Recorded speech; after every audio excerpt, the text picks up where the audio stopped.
Hello मेरे प्यारे novels lover. Rudra एक तलवार मास्टर के एक नए अध्याय पे आप लोग का स्वागत है। यह कहानी मेरे द्वारा एडिटेड और ट्रांसलेटेड है। अगर कहानी आपको पसंद आए तो लाइक करें, शेयर करें और प्यारा सा कमेंट करना ना भूलें। आगे की कहानी जल्दी पाने के लिए कृपया चैनल को सब्सक्राइब करें। धन्यवाद। एक क्षण में ही रुद्र के चारों ओर का वातावरण अजीब हो गया। हर किसी की आंखें ठंडी पड़ने लगी क्योंकि हर एक व्यक्ति जो कुछ देर पहले तक जश्न मना रहा था अचानक हत्या की नीयत से भर उठा। हालांकि यह माहौल ज्यादा देर तक नहीं चला और एक बुजुर्ग आवाज ने चुप्पी तोड़ी। महाराज शिवांश, राक्षस कोर को कैसे विभाजित किया जाए, इस मुद्दे पर हम स्वाभाविक रूप से बाद में चर्चा करेंगे। आपको इसके बारे में चिंता करने की कोई आवश्यकता नहीं है। अभी के लिए बस क्लास 5 मॉन्स्टर कोर को बाहर लाओ। रुद्र उस व्यक्ति की ओर मुड़ा जो बोल रहा था, तो उसने देखा कि एक अपेक्षाकृत छोटा सफेद वस्त्र पहने बुजुर्ग व्यक्ति था। वह केवल रुद्र की छाती तक ही पहुंच पाया और उसका चेहरा झुर्रियों से भरा हुआ था, लेकिन उन झुर्रियों के नीचे चमकती हुई आंखें थीं।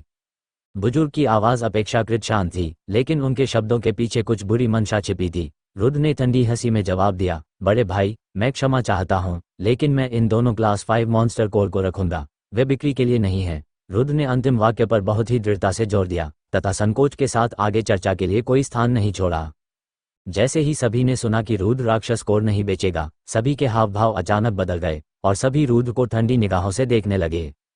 कई लोगों ने तो अपनी हत्या की प्रबल मंशा को छिपाने की भी जहमत नहीं उठाई। यदि यह तथ्य न होता कि 10 से अधिक शक्तियां एक साथ कक्षा 5 के राक्षस कोर को लक्ष्य बना रही थीं, जिससे स्थिति और अधिक जटिल हो गई, तो ये लोग शायद रुद्र से विनम्रता से बात करने की जहमत नहीं उठाते। उन्होंने बहुत पहले ही उन्हें बलपूर्वक लेने की पहल कर दी होती। क्लास 5 मॉन्स्टर कोर खरीदने के लिए पैसा खर्च करना उनका मूल उद्देश्य नहीं था।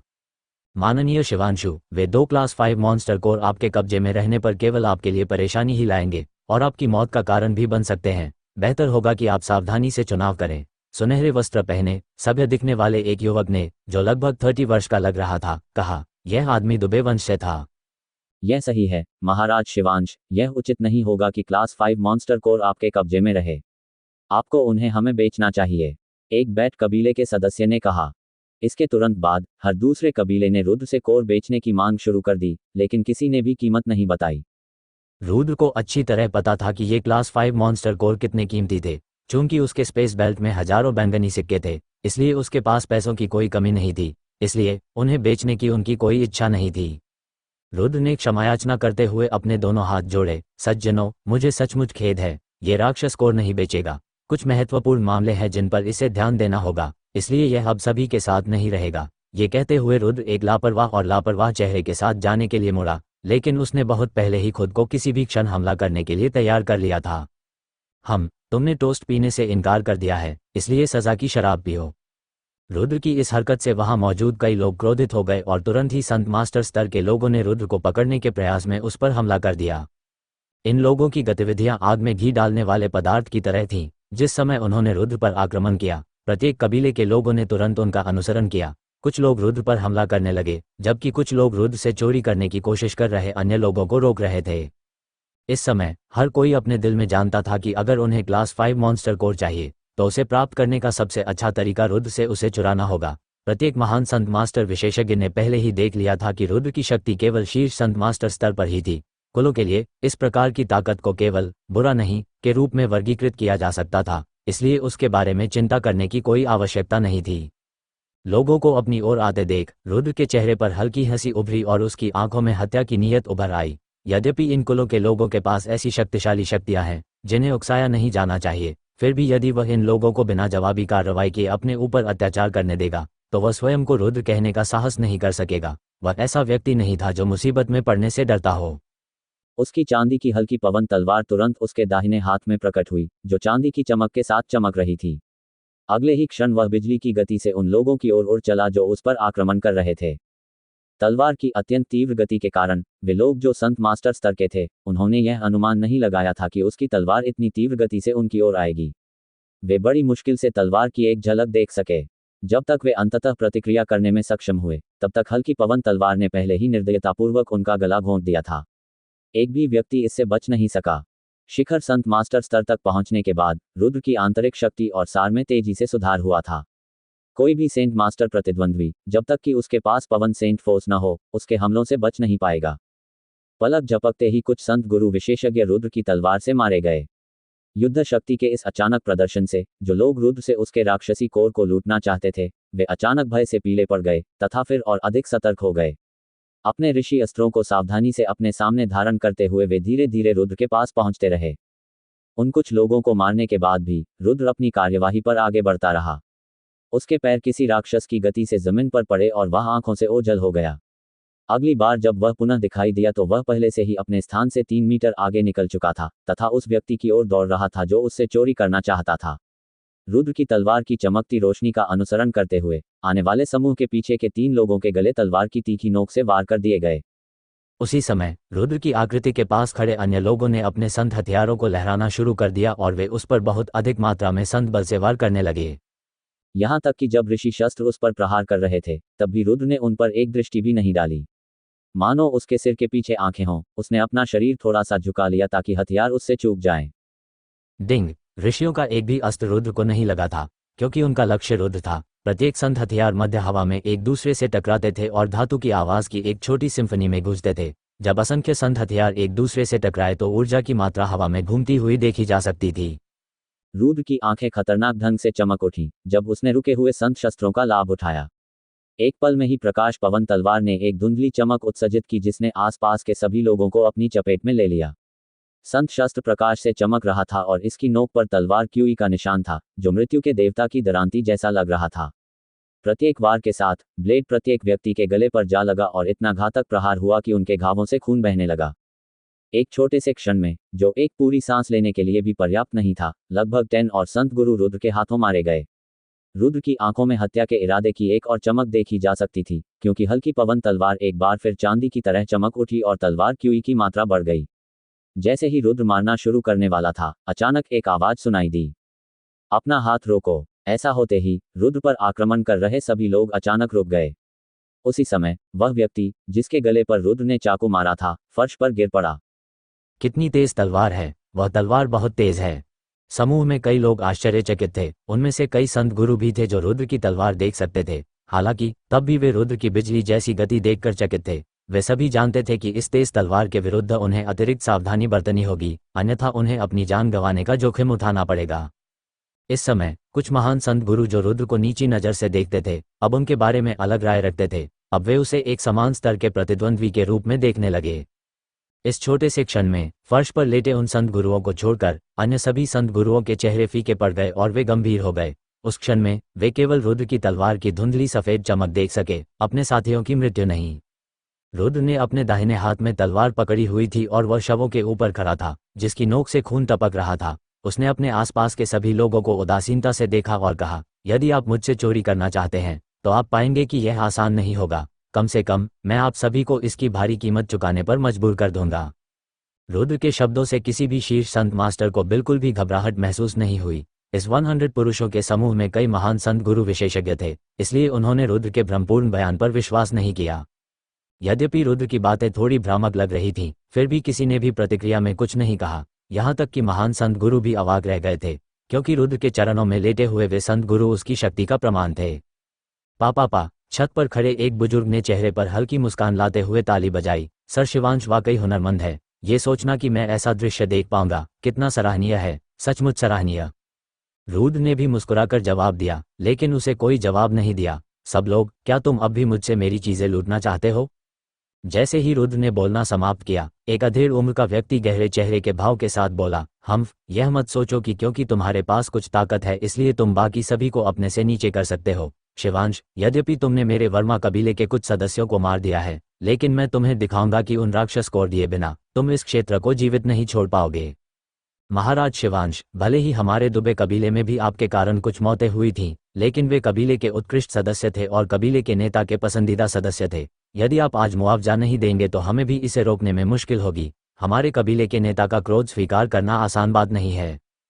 इन दोनों व्यक्तियों की बातें सुनकर बाकी सभी लोगों ने इसे सौभाग्य की बात समझा। रुद्र की शक्ति से आश्चर्यचकित होने के बावजूद किसी को भी पीछे हटने की आवश्यकता महसूस नहीं हुई। हालांकि उन्हें अभी भी लगा कि उन्हें अत्यंत गंभीर सतर्कता बरतने की आवश्यकता है। आखिरकार क्लास 5 मॉन्स्टर कोर किसी भी व्यक्ति के लिए बहुत आकर्षक थे। अभी एकमात्र समस्या ये थी कि इसमें बहुत सारे पक्ष शामिल थे और केवल 2 क्लास 5 मॉन्स्टर कोर थे, जिससे इसे साझा करना असंभव हो गया था। रुद्र की ताकत से सभी परिचित थे, फिर भी कोई भी उसके परिणामों से नहीं डर रहा था। खतरे के कारण रुद्र की दृष्टि और भी तीव्र हो गई, क्योंकि उसे समझ आ गया था कि एक और लड़ाई अपरिहार्य थी। ठंडी हंसी के साथ उन्होंने कहा, तो यह इस तरह है। तो फिर मैं तुम्हें तुम्हारा मुआवजा दे दूं। हल्की पवन तलवार एक चांदी की चमक के साथ फट गई, क्योंकि तलवार क्यूई 10 मीटर दूर के पुरुषों के आसपास की हवा में समा गई। सभी को तुरंत अपनी त्वचा में एक तीव्र चुभन महसूस हुई, मानो बहुत सारी तीखी तलवारें उनकी त्वचा पर दबाव डाल रही हों। रुद्र के पैर जमीन पर धंस रहे थे और वह राक्षस की गति से आगे बढ़ रहा था। जैसे ही वह वर्मा कबीले के समूह के ठीक सामने पहुंचा, उसके और उसके सामने खड़े लोगों के बीच की 10 मीटर की दूरी एक पल में खत्म हो गई। अपनी हल्की पवन तलवार को लहराते हुए उसने अपनी तलवार क्यूई का उपयोग करके समूह को अपनी तलवार क्यूई के भीतर घेर लिया। वर्मा वंश पहले से ही ऐसे लोगों का समूह था जिन्हें रुद्र नापसंद करता था, इसलिए वे पहले लोग थे जिन्हें वह खत्म कर देगा। सभी सावधान रहें, वर्मा वंश का नेता चिल्लाया। एक क्षण में उसके हाथ में तलवार आ गई, यहाँ तक कि उस शून्यता के भीतर जो तलवार क्यूई थी, उसने अपनी तलवार लहराई और नीचे की ओर वार किया। डिंग! हवा में एक जोरदार आवाज गूंजी, जब एक पतली सी तलवार अचानक तलवार क्यूई के भीतर प्रकट हुई और तलवार से टकरा गई। तत्काल ही दोनों संत शस्त्रों से एक तीव्र आघात तरंग एक दृश्यमान चाप में उड़ी और सड़क के दोनों किनारों पर हिंसक रूप से टकराई। अचानक पत्थर की दीवारें हिलने लगीं और धूल की एक परत हवा में उड़ने लगी। जब दोनों ऋषि अस्त्र आपस में टकराए तो रुद्र ने तुरंत अपना अस्त्र वापस बुला लिया और अत्यंत तीव्र गति से भूमि पर घूम गया। एक क्षण में ही उसने उस आदमी के दूसरे वार को चकमा दे दिया। संपूर्ण वर्मा वंश पहले से ही तेज रुद्र का सामना करने के लिए तैयार था। सबके सामने कठोर पुरुष खड़े थे, जिनके हाथों से संत शक्ति निकल रही थी, जो उनके संत शस्त्रों का रूप ले चुकी थी, तथा उससे उन्होंने रुद्र पर वार किया। तभी जब संत शस्त्रों को घुमाया गया, उसके कुछ मिलीसेकंड बाद, इससे पहले कि वे प्रतिक्रिया कर पाते, प्रकाश की एक चांदी की किरण चमक उठी और उनके गले में घुस गई। हल्की पवन तलवार अभी भी बहुत तेजी से घूम रही थी। चांदी की चमक प्रकाश की एक लकीर बन गई थी, जिससे ब्लेड को पहचानना मुश्किल हो गया था। महान संत मास्टरों को इससे निपटते समय सावधानी बरतनी होगी, जबकि एक संत मास्टर के लिए ये ब्लेड घातक होगा। प्रकाश पवन तलवार ने तबाही मचा दी, क्योंकि वर्मा वंश का प्रत्येक व्यक्ति उसके गले को काटे जाने से पहले कुछ भी करने में पूरी तरह से शक्तिहीन हो गया, जिससे उनकी गर्दन की मुख्य धमनी कट गई। संत मास्टरों को केवल प्रकाश की एक किरण दिखाई दी, उसके बाद उन्हें गले में तेज दर्द महसूस हुआ। इसके बाद उनमें से प्रत्येक का दम घुटने लगा और वे जमीन पर गिरने लगे। रुद्र वर्मा कबीले के प्रत्येक सदस्य के बीच घूमता रहा, जबकि उसकी हल्की पवन तलवार क्यूई को घेरे हुए घूमती रही। समूह के भीतर प्रत्येक कबीले के सदस्य को जमीन पर गिरने से पहले गले में तेज दर्द महसूस हुआ। रुद्र जहां भी जाते, लोग गिर जाते, और संत गुरुओं के उस समूह में बहुत कम लोग उनके क्रोध से बच पाते थे। 2 गहरी सांस लेने में लगे समय में ही रुद्र वर्मा वंश के 20 लोगों को मार चुका था।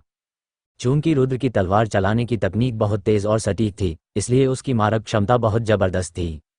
जिन लोगों की ताकत रुद्र के समान थी, उनके लिए यह निश्चित था कि पहला वार घातक होगा। वर्मा वंश के महान संत गुरुओं को अग्रिम मोर्चे पर पहुंचने में जितना समय लगा, उन्होंने अपने 20 लोगों को मरते देखा। वे उसके पास पहुंचने से पहले केवल उसे घूर सकते थे और क्रोध में अपने दांत पीस सकते थे। जो संत गुरु मारे गए वे भले ही कुल के मध्यम श्रेणी के सदस्य थे, लेकिन वे अपने साथ कुल 50 लोगों को लेकर आए थे।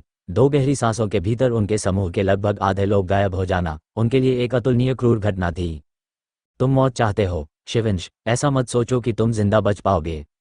वृद्ध और अधेड़ उम्र के व्यक्ति गुर्राते हुए छत से नीचे कूद पड़े और रुद्र की ओर झपटे। उनके संत शस्त्रों में एक मजबूत संत बल के साथ स्पंदन हुआ, जो हर किसी के कानों के पास कंपन पैदा कर रहा था, क्योंकि वे रुद्र की ओर हवा में वार कर रहे थे।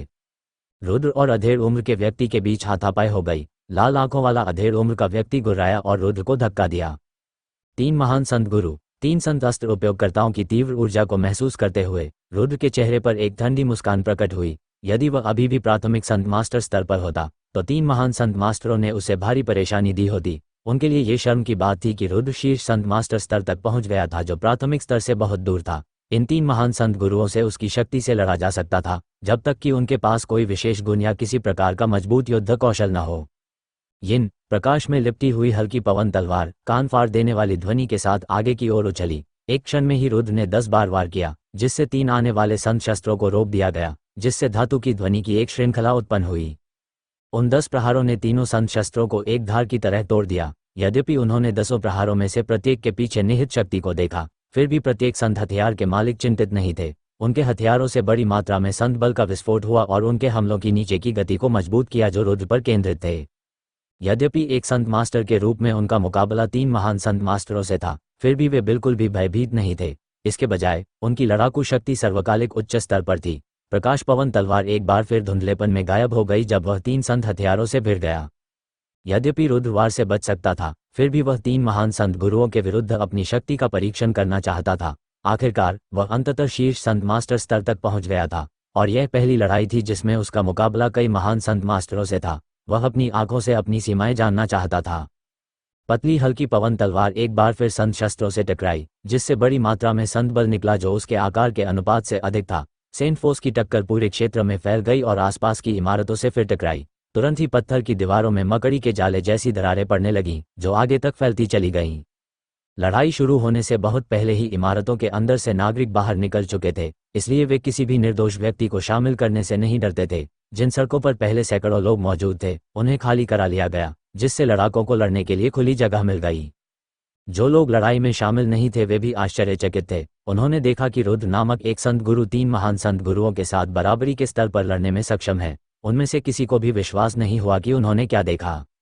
ये शिवांश वास्तव में जटिल है। क्या केवल एक शीर्ष संत मास्टर होने के बावजूद इतनी लड़ने की शक्ति है? वह सचमुच बहुत शक्तिशाली है और उसकी तलवार के वार अतुलनीय रूप से तीव्र तथा सटीक हैं। उसकी तलवार पहले ही 2 या 3 बार वार कर चुकी है, लेकिन हर वार पानी की तरह बहुत सहज है। इसमें एक भी चाल व्यर्थ नहीं जाती, तथा तलवार का प्रत्येक वार अगले वार में निर्बाध रूप से प्रवाहित होता है, तथा उसकी चाल में कोई अंतराल नहीं होता है। लड़ाई के अनुभव के आधार पर उसमें जरा सी भी कमी नहीं है, एक बुजुर्ग ने कुछ प्रशंसा भरे स्वर में कहा। ऐसा लगता है कि शिवांश के जीवन और मृत्यु की लड़ाइयों के अनुभव हमसे कहीं अधिक हैं, अन्यथा उसके लिए इस तरह के परिष्कृत लड़ाई के अनुभव को प्राप्त करना संभव नहीं होता। लड़ाई का अनुभव कोई ऐसी चीज नहीं है जिसे सिखाया या सीखा जा सके, बल्कि इसे केवल जीवन और मृत्यु के बीच की रेखा पर चलकर ही अनुभव किया जा सकता है। यह ऐसी चीज है जिसे केवल अनुभव के जोरदार हथौड़े से ही समझा जा सकता है। सबसे महत्वपूर्ण बात उसकी तलवार की गति है। यह अनुभव से निर्मित होने के लिए बहुत अधिक तीव्र है। क्या यह एक विशेष प्रकार का युद्ध कौशल हो सकता है? ये 2 शब्द सुनते ही सबकी आंखें चमकने लगी। फीनिक्स महाद्वीप पर युद्ध कौशल अत्यंत मूल्यवान होने के साथ साथ अत्यंत दुर्लभ भी थे। यहाँ एकत्रित प्रभावशाली शक्तियों के पास एक भी निम्न श्रेणी का युद्ध कौशल नहीं था। यदि वे ऐसा करते भी तो केवल कबीले के मुख्य सदस्यों को ही इसे सीखने का मौका मिल पाता। इन 2 शब्दों में अत्यधिक प्रलोभन था, जो मूर्ख वर्ग 5 मॉन्स्टर कोर से भी कहीं अधिक था। शिवंश जिस तलवार शैली का उपयोग करता है, वह निश्चित रूप से एक गहन युद्ध कौशल होना चाहिए, अन्यथा वह एक महान संत मास्टर के खिलाफ मुकाबला करने में सक्षम नहीं होगा और इतना तेज नहीं होगा। उस क्षण में ही भीड़ में मौजूद सभी लोगों ने इस स्पष्टीकरण पर सहमति जता दी थी। उनकी दृष्टि में युद्ध कौशल के अलावा रुद्र की गति या शक्ति के लिए कोई अन्य स्पष्टीकरण नहीं था। यदि रुद्र के पास कोई युद्ध कौशल होता तो ये सोचकर ही सभी की आंखों में एक चमक सी आ जाती। युद्ध कौशल एक ऐसी चीज थी जिस पर हर साधक की नजर रहती थी। जब तक कोई साधक था, तब तक युद्ध कौशल के आकर्षण का विरोध करना संभव नहीं था। इस समय कई महान संत गुरु बहुत जीवंत हो गए थे। युद्ध कौशल का नाम सुनते ही उनके शरीर में खून उत्तेजना से उबलने लगता था। उनमें से कई तो रुद्र पर आक्रमण कर उसका युद्ध कौशल छीनने के लिए आतुर थे। यद्यपि हर एक व्यक्ति के मन में यह विचार था, फिर भी किसी ने कोई कदम उठाने का निर्णय नहीं लिया था। वहां कोई भी मूर्ख नहीं था। रुद्र को 3 महान संत मास्टर्स के साथ बराबरी पर लड़ते हुए देखकर वे सभी जानते थे कि रुद्र की ताकत उतनी आसान नहीं थी जितनी उन्होंने पहले सोचा था। इस समय सभी लोग वर्मा वंश के महान संत गुरुओं द्वारा रुद्र की संत शक्ति का उपयोग करने की प्रतीक्षा कर रहे थे। संत बल वह ऊर्जा थी जो लड़ने के लिए आवश्यक थी। यदि संत बल की खपत बहुत अधिक हो तो इससे व्यक्ति की लड़ने की शक्ति पर असर पड़ेगा। उस समय तक कोई भी आसानी से रुद्र को लूट सकता था। रुद्र और 3 महान संत गुरुओं के बीच एक कप चाय उबालने में लगने वाले समय के लिए लड़ाई जारी रही। प्रत्येक सेकंड के साथ रुद्र अपने विरोधियों पर वार दर वार कर रहा था, बिना उनके एक भी हमले से बचकर। दूसरी ओर वर्मा वंश के 3 महान संत गुरु अधिकाधिक भयभीत हो गए। वे पहले तो विश्वास से परे आश्चर्यचकित हो गए थे, लेकिन उन्होंने यह नहीं सोचा था कि एक शीर्ष संत मास्टर बिना किसी भाव भंगिमा के एक ही समय में 3 महान संत मास्टरों के खिलाफ लड़ने में सक्षम होगा। सबसे अधिक भयावह बात यह थी कि यह शीर्ष संत मास्टर बिना किसी बाधा के उन पर वार करने में सक्षम था। जैसे जैसे चारों लड़ते रहे, रुद्र ने पहले ही तीनों के खिलाफ अपनी ताकत निर्धारित कर ली थी, क्योंकि वे उसके खिलाफ समन्वय स्थापित करने की कोशिश कर रहे थे। उसका शरीर लगातार संत शस्त्रों को चकमा देता रहता था और एक कदम आगे बढ़ने के साथ ही वह अपनी हल्की पवन तलवार को मारता था, जो महान संत गुरुओं की ओर उड़ते समय कान फाड़ देने वाली ध्वनि उत्पन्न करती थी। इस तलवार के वार से उन महान संत गुरुओं को बहुत गहरा सदमा लगा। इन 3 महान संत गुरुओं की दृष्टि से ये तलवार का वार अब तक का सबसे तेज वार था। एक पल में हल्की पवन तलवार की नोक उनमें से एक के गले तक पहुंच गई थी। वह वृद्ध जिसे प्रकाश पवन तलवार छेदने वाली थी गंभीर हो गया। इतनी कम दूरी में हमले से बच पाने की संभावना बहुत कम थी। जीवन और मृत्यु के बीच की इस घड़ी में बुजुर्ग व्यक्ति व्याकुल नहीं था। एक विस्फोटक चीख के साथ उसके शरीर से बड़ी मात्रा में संतबल फूट पड़ा और उसके चारों ओर लिपट गया। संतबल की एक और लहर ने हल्की पवन तलवार को केवल कुछ क्षणों के लिए हिलाया और बाधित किया, लेकिन यह बुजुर्ग के लिए उसे अपने ऊपरी शरीर को एक तरफ मोड़ने का मौका देने के लिए पर्याप्त था। एक महान संत गुरु की विस्फोटक शक्ति को किसी भी प्रकार से कम नहीं आंका जा सकता। जिस क्षण ऊर्जा की लहर ने प्रकाश पवन तलवार के साथ संपर्क बनाया, उसकी तलवार की नोक धीरे धीरे उसे भेदने में सफल रही और आगे बढ़कर बुजुर्ग के गले की ओर बढ़ गई। हालांकि ऊर्जा की उस लहर के कारण तलवार की गति पहले की तुलना में बहुत धीमी हो गई थी। हल्की पवन तलवार एक बार फिर बुजुर्ग की गर्दन के पास पहुंची। जैसे ही बुजुर्ग ने अपना शरीर घुमाया, अविश्वसनीय रूप से तेज तलवार क्यों ने उसकी गर्दन पर खून की एक छोटी सी लकीर छोड़ दी थी। बड़े ईश्वर, जल्दी चलो। उसी समय उसके बगल में खड़े दो अन्य महान संत गुरुओं ने क्रोधित होकर चिल्लाते हुए रुद्र का ध्यान दूसरे बुजुर्ग से हटाने के लिए अपने संत शस्त्रों से उस पर वार किया। रुद्र ने नाक भान सिकोड़ी। अपनी नई परिष्कृत शक्ति की पुष्टि करने के बाद वह अब इन बुजुर्गों के साथ खिलवाड़ नहीं कर रहा था। यह निर्णय करते हुए कि उन्हें इस समस्या का शीघ्र समाधान करना होगा, उन्होंने इसके लिए पूरी ताकत लगा दी। अपनी ओर आ रहे दो ब्लेडों से बचते हुए उसने एक बार फिर इतनी तेजी से वार किया कि वह पिछले वार से कमतर नहीं था। वर्मा वंश के अगले बुजुर्ग ने हताशापूर्ण चाल से रुद्र के प्रहार को टाल दिया, लेकिन इससे पहले कि वह अपना संतुलन वापस पा सके, रुद्र ने एक बार फिर अजगर की तरह हमला कर दिया। पच, हल्की पवन तलवार चांदी की चमक के साथ चमक उठी क्योंकि तलवार की नोक आसानी से बुजुर्ग के गले में घुस गई थी। उसका गला सीधा छेदा गया था। हल्की पवन तलवार बुजुर्ग के गहरे लाल रक्त से रंगी हुई थी जो धीरे धीरे तलवार के हैंडल तक टपक रही थी। दूसरे हमले की बिल्कुल भी उम्मीद नहीं थी, इसलिए इससे पहले कि बुजुर्ग कुछ प्रतिक्रिया कर पाते, उनका गला घोंट दिया गया। तलवार बहुत तेजी से चल रही थी और दोनों के बीच की दूरी बहुत कम थी, इसलिए पहला वार चकमा देने के बाद दूसरे वार ने उसके गले पर गर्मजोशी से वार किया। एल्डर ईशिर, तलवार को वृद्ध के गले में घुसते देख वर्मा वंश के अन्य दो महान संत भय और अविश्वास से चिल्ला उठे। दोनों में से किसी ने भी नहीं सोचा था कि एक शीर्ष संत मास्टर तीन महान संत मास्टरों को आसानी से संभाल सकेगा और फिर उनमें से एक को मार देगा। शिवांश, मैं तुम्हें मार डालूंगा, यहां से जिंदा जाने के बारे में मत सोचना। शिवांश। दोनों व्यक्ति क्रोध से दांत पीसते हुए रुद्र को घूरने लगे, मानो उनकी आंखों से खून टपक रहा हो। वे चाहते थे कि उनकी निगाहें रुद्र को 1000 टुकड़ों में काटने के लिए पर्याप्त हों। अपने ऋषि अस्त्रों को कसकर वे रुद्र पर टूट पड़े। आसपास के लोगों के चेहरे पर आश्चर्य के भाव उभर आए। रुद्र को न केवल 3 महान संत गुरुओं का सामना करना पड़ा, बल्कि रुद्र ने उनमें से एक को मार भी डाला था। शक्ति का यह प्रदर्शन बिल्कुल अविश्वसनीय था, जिसके कारण कई लोगों को लगा कि वे वास्तविक दुनिया में नहीं बल्कि किसी स्वप्न में प्रवेश कर गए हैं। युद्ध कौशल, यह निश्चित रूप से एक युद्ध कौशल है। इस तरह का युद्ध कौशल किसी तरह एक शीर्ष संत मास्टर को एक महान संत मास्टर को मारने में सक्षम बनाता है। ऐसा कोई तरीका नहीं है जिससे यह एक मजबूत युद्ध कौशल न बन सके। चाहे हमें कोई भी कीमत चुकानी पड़े, हमें ये युद्ध कौशल अवश्य प्राप्त करना चाहिए। भीड़ में से एक जोरदार आवाज गूंजी। सभी लोग रुद्र की हत्या का श्रेय युद्ध कौशल को देने लगे। अब तक प्रत्येक व्यक्ति की आंखों की भावनाएं छिपाई नहीं जा सकी, यहाँ तक कि उनके शरीर भी उत्तेजना से कांपने लगे थे। यदि युद्ध कौशल उनका हो जाए, तो यदि वे उसमें निपुणता प्राप्त कर लें, तो वे कितने शक्तिशाली बनेंगे। यिन, जैसे ही प्रकाश पवन तलवार प्रकाश की एक अन्य किरण में परिवर्तित हुई, हवा में एक धातु जैसी ध्वनि गूंज उठी, जिसने अपनी तलवार क्यूई के साथ वर्मा कबीले के शेष सदस्यों को ढक लिया। डिंग डिंग डिंग डिंग। जब प्रकाश पवन तलवार और 2 अन्य संत हथियार तीव्र गति से एक दूसरे से टकरा रहे थे, तो ध्वनियों का एक सिम्फनी सुनाई दे रहा था। पिछले आदान प्रदानों के विपरीत रुद्र की तलवार पहले की तुलना में बहुत तेज थी और हत्या की मंशा से भरी हुई थी। अतः 5 या 6 सफल ब्लॉकों के बाद दोनों ग्रेट सेंट मास्टर्स पूरी तरह से घबरा गए। उन पर आती तलवार बहुत तेज थी तथा उसकी आवृत्ति भी बहुत अधिक थी, जिसे संभालना कठिन था। एक के बाद एक हमले अंतहीन रूप से हुए, जो एक दूसरे से इस तरह जुड़े हुए थे मानो स्वर्ग ने ऐसा आदेश दिया हो। रुद्र की तलवार की गति बढ़ती जा रही थी, जिससे वर्मा वंश के दोनों सदस्यों पर दबाव बढ़ता जा रहा था। 2 महान संत गुरुओं को ऐसी स्थिति में धकेला जाना वास्तव में दुखद था। 100 हल्की पवन तलवार एक चांदी की रोशनी में बदल गई, जो मध्यम आयु वर्ग के व्यक्ति की गर्दन की ओर भयानक गति से उड़ी। ये तुरंत सीधा छेद कर गया। कुछ ही क्षणों में एक और महान संत गुरु रुद्र की तलवार से मारे गए। शेष महान संत मास्टर का चेहरा स्तब्ध रह गया। 2 लोगों के साथ वे बड़ी मुश्किल से रुद्र से समान जमीन पर लड़ने में कामयाब रहे थे, और यहाँ तक कि वे नुकसान में भी आ गए थे। अब जबकि उसका साथी मर चुका था, रुद्र ने जो शक्ति प्रदर्शित की थी उसके आधार पर वह अकेला निश्चित रूप से रुद्र का प्रतिद्वंद्वी नहीं था। यदि वह सचमुच अकेले ही रुद्र के विरुद्ध जाने की कोशिश करता, तो संभवतः वह और भी जल्दी मर जाता। उस विचार के साथ शेष महान संत मास्टर बुजुर्ग अचानक अतुलनीय रूप से पीले पड़ गए, लेकिन वह मूर्ख नहीं था और इससे पहले कि रुद्र उस पर हमला कर पाता वह चिल्लाया, हर कोई, शिवांश के पास न केवल क्लास 5 मॉन्स्टर कोर है बल्कि उसके पास उच्च स्तरीय युद्ध कौशल भी है।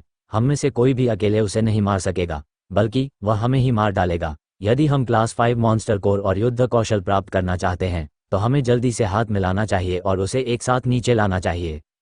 बुजुर्ग ने जो शब्द कहे थे वे केवल अपनी जान बचाने के लिए थे, लेकिन वे बिना कारण भी नहीं थे। आखिरकार रुद्र ने पहले ही 3 महान संत गुरुओं के खिलाफ लड़ाई लड़ी थी और उनमें से 2 को मार डाला था। सभी ने इसे अपनी आंखों से देखा था। शुल्क, हम सब मिलकर युद्ध कौशल हासिल करेंगे। शिवंश की ताकत बहुत मजबूत है, यहाँ तक कि 2 to 3 महान संत मास्टर्स के पास भी जीतने का ज्यादा मौका नहीं था। हमें इस तथ्य का लाभ उठाना चाहिए कि वर्तमान में हमारे पास बहुत से लोग हैं और सबसे पहले उसे मार देना चाहिए, क्योंकि उसकी शक्ति हमारी किसी भी शक्ति से कहीं अधिक है। बुजुर्ग के शब्दों को वहां मौजूद सभी लोगों ने तुरंत स्वीकृति दे दी। शीघ्र ही 7 to 8 महान संत गुरुओं ने अपने संत शस्त्र निकाले और रुद्र पर आक्रमण कर दिया। रुद्र के चेहरे का भाव बदल गया। यद्यपि उन्हें ऐसा नहीं लगता था कि 3 महान संत मास्टरों के विरुद्ध जाना कोई कठिन काम था, तथापि वर्तमान में 1 दर्जन कबीले ऐसे थे जिनके पास 2 या 3 महान संत मास्टर थे। अगर वे एक साथ लड़े तो वह भी नहीं संभाल पाएगा। रुद्र के पास इसके बारे में सोचने के लिए अधिक समय नहीं था, क्योंकि 7 to 8 महान संत गुरु पहले ही उसके पास पहुंच चुके थे। एक गर्जना के साथ उनके संत बल ने संत हथियारों को एक साथ उस पर वार किया। यद्यपि इन लोगों ने पहले कभी आपस में समन्वय नहीं किया था, फिर भी यह स्पष्ट था कि इन लोगों को लड़ाई का अच्छा अनुभव था। अपने प्रत्येक ऋषि अस्त्र से उन्होंने रुद्र के भागने के मार्ग को आसानी से अवरुद्ध कर दिया। रुद्र का चेहरा और भी कठोर हो गया। जब उसने 8 महान संत गुरुओं को देखा तो उसे अपने ऊपर बहुत दबाव महसूस हुआ। अपने दाहिने हाथ की एक त्वरित लहर के साथ उसकी हल्की पवन तलवार की छवियां तुरंत हवा में भर गईं।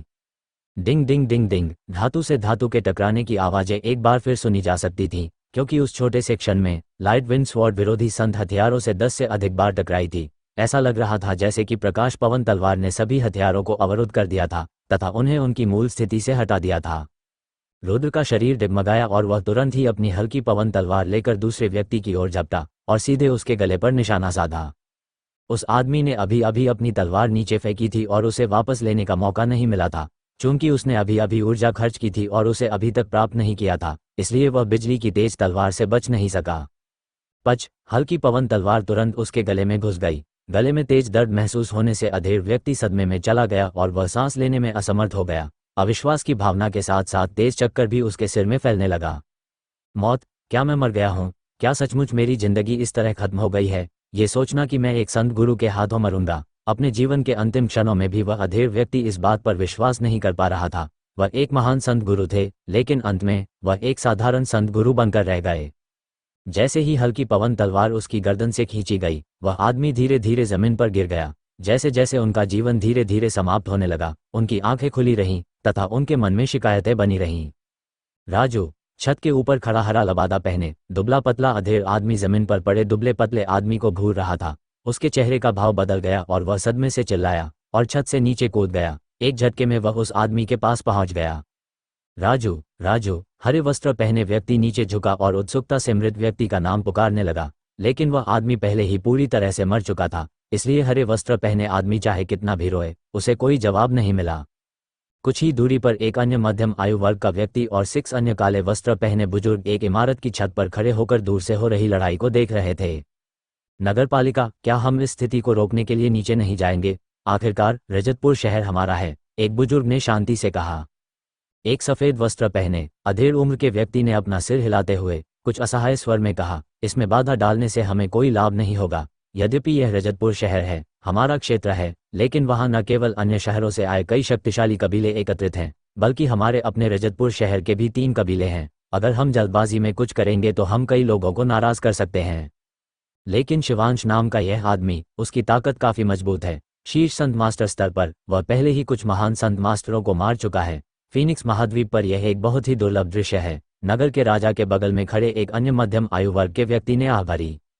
नगर प्रभु ने सिर हिलाकर कहा, ठीक है, मुझे नहीं पता कि यह शिवांश कहाँ से आया, लेकिन इसकी ताकत बहुत मजबूत है, खासकर इसकी तलवार। यह इतना तेज है कि महान संत गुरुओं को भी सावधान रहना पड़ता है। लेकिन वहाँ अभी भी काफी संख्या में महान संत गुरु हैं और 100 से अधिक संत गुरु हैं। हालांकि शिवांश बिल्कुल भी कमजोर नहीं है, फिर भी उसे इससे बचने में परेशानी होगी।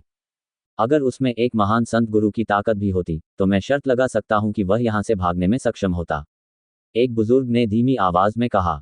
Dot dot dot dot dot dot. पास ही भूरे वस्त्र पहने दो व्यक्ति एक अन्य इमारत की छत पर खड़े होकर युद्ध का निरीक्षण कर रहे थे। दो आदमियों के समूह में एक मध्यम आयु वर्ग का व्यक्ति और एक बुजुर्ग व्यक्ति शामिल थे। ये बुजुर्ग वही था जिसने नीलामी में क्विक क्लाउड बीस्ट का शरीर खरीदने के लिए 100,000 बैंगनी सिक्के खर्च किए थे। युवा स्वामी, यह आप पर निर्भर है कि हमें उसकी मदद करनी चाहिए या नहीं। आखिरकार ये क्विक क्लाउड बीस्ट उनके द्वारा प्रदान किया गया था, इसलिए ये कहा जा सकता है कि उन्होंने हमारी मदद की। भूरे वस्त्र पहने बुजुर्ग व्यक्ति ने दूसरे आदमी से बात की। अधेड़ उम्र के व्यक्ति ने अपना सिर हिलाया। मुझे इसकी कोई जरूरत नहीं दिखती। ये शिवांश बहुत जटिल है। यद्यपि वह युवा है, फिर भी उसमें एक शिखर संत गुरु की शक्ति है तथा लड़ने की शक्ति भी बहुत अधिक है। यहाँ तक कि महान संत गुरु भी इस आदमी के सामने शक्तिहीन थे। फीनिक्स महाद्वीप पर इस तरह की संभावना बहुत कम देखने को मिलती है। इसके अलावा उसकी हरकतें भी खराब नहीं हैं। यदि वह भागना चाहता है तो उसके सफल होने की अच्छी संभावना है। उसके लिए यह शायद एक परीक्षा मात्र है। आखिरकार यदि वह तेजी से खेती करता है तो यह उसे केवल इतनी ही दूर तक ले जा सकेगा। किसी भी व्यक्ति को वास्तव में परखने के लिए रक्त और अग्नि परीक्षा से गुजरना पड़ता है। केवल तभी कोई व्यक्ति वास्तविक रूप से प्रतिभाशाली कहा जा सकता है जब वह जीवन या मृत्यु के बीच की रेखा पर चलता है। अन्यथा ये एक प्रतिभाशाली व्यक्ति के शब्द का अपमान होगा। बुजुर्ग ने स्वीकृति में सिर हिलाया। युवा स्वामी वास्तव में दुष्ट है। ये बुजुर्ग उसकी तुलना नहीं कर सकता। अधेड़ उम्र के व्यक्ति ने हल्की सी मुस्कान बिखेरते हुए धीरे से कहा, बड़े मोहन, अब चले जाना ही बेहतर होगा। हमने क्विक क्लाउड बीस्ट को ढूंढ लिया है, अतः हमारा मिशन पूरा हो गया है। हमें वापस जाना चाहिए। ऐसा कहकर दोनों छत से कूद पड़े और कुछ चमक के साथ नजरों से ओझल हो गए।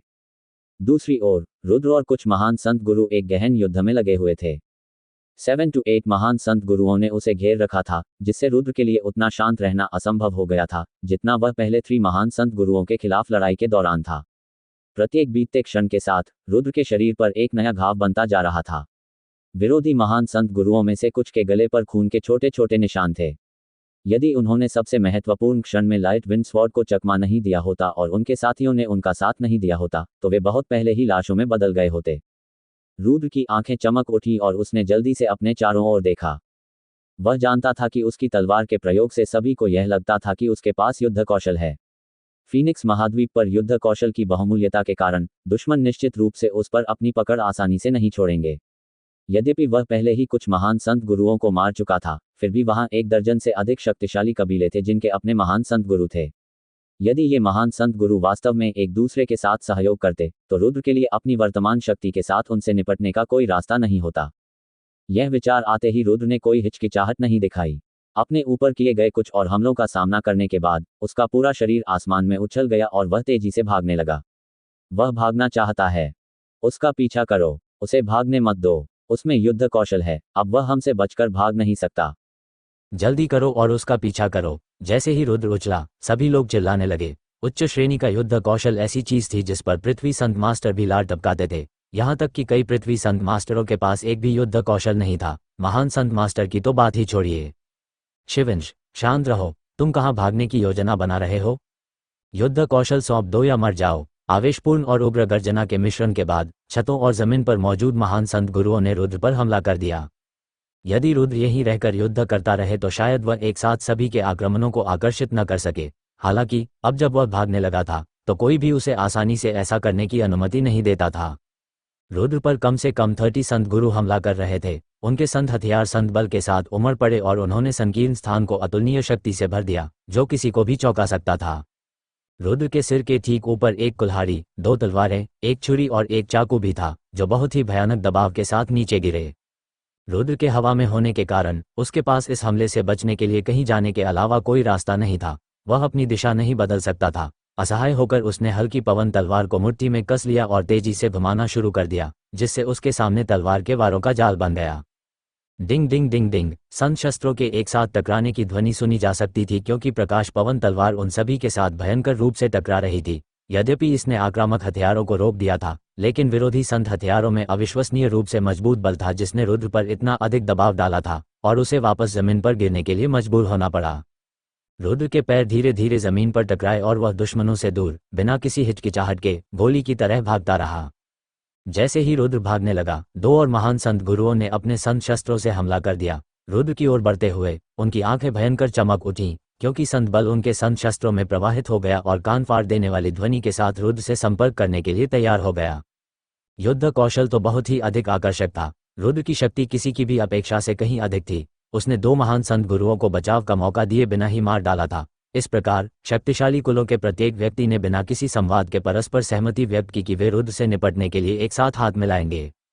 रुद्र की आकृति आगे की ओर दौड़ती रही, जबकि दो ऋषि अस्त्र उस पर उड़कर आए। उसके पैर धुंधले हो गए, क्योंकि उसने तुरंत गति बढ़ा दी और उस क्षण में 2/3 मीटर की दूरी पार कर ली और आने वाले हमलों से पूरी तरह से बच निकला। यिन हल्की पवन तलवार एक बार फिर बिजली की गति से आगे बढ़ी और हवा को चीरते हुए कान फाड़ देने वाली ध्वनि उत्पन्न की। साथ ही इसमें इतनी शक्ति थी कि यह किसी भी सुरक्षा व्यवस्था को भेद सकती थी, क्योंकि यह महान संत गुरुओं में से किसी एक के गले की ओर जा रही थी। पच रुद्र की आंखों में हत्या की तीव्र मंशा साफ झलक रही थी। ऐसा लग रहा था जैसे वह आत्माओं को नष्ट करने में सक्षम है। इससे कमजोर ताकत वाला कोई भी व्यक्ति उनसे नजरें मिलाने से डरता था। जैसे ही प्रकाश पवन तलवार ने तुरंत महान संत मास्टर के माध्यम से वार किया, इसे उतनी ही तेजी से बाहर खींच लिया गया जितनी तेजी से यह आया था। उसने तुरंत ही अपने बगल में बैठे दूसरे महान संत मास्टर पर वार किया। अपने साथी की हत्या देखकर शेष महान संत मास्टर सदमे से पीला पड़ने से खुद को नहीं रोक सके। यद्यपि वह जानता था कि रुद्र अत्यंत शक्तिशाली है, परंतु उसने यह नहीं सोचा था कि वह इस सीमा तक शक्तिशाली हो जाएगा, यहाँ तक कि उसके मित्र जैसे महान संत गुरु की भी हत्या एक साधारण संत गुरु ने कर दी। मृत्यु के देवता की दरांती जैसी दिखने वाली रुद्र की तलवार को अपनी ओर आते देख महान संत गुरु के हाव भाव अचानक बदल गए। अपने पवित्र अस्त्र को स्मरण करते हुए उसने अपने गले पर आती तलवार को रोकने का प्रयास किया। डिंग! यद्यपि महान संत मास्टर घातक प्रहार को रोकने में सक्षम थे, फिर भी प्रकाश पवन तलवार में इतनी शक्ति थी कि वह उस व्यक्ति को अनैच्छिक रूप से पीछे धकेल सका। इससे पहले कि वह आदमी अपने पैर को संभाल पाता, एक और कान फाड़ देने वाली आवाज सुनाई दी, जब प्रकाश की एक चांदी की चमक उसके गले में घुस गई।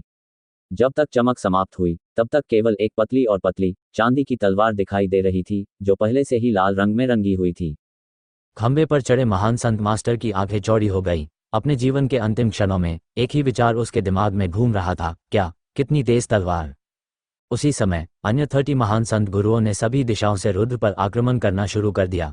रुद्र के निकट उपस्थित कुछ लोगों ने उस पर अपने ऋषि शस्त्रों का प्रहार करना शुरू कर दिया था। रुद्र की निगाहें तेजी से उसके चारों ओर घूम गई, क्योंकि उसने कुछ संत हथियारों को रोक दिया था जिन्हें उसकी तलवार से बचना असंभव था। अगले ही क्षण वह तेजी से संत मास्टरों के एक समूह पर टूट पड़ा।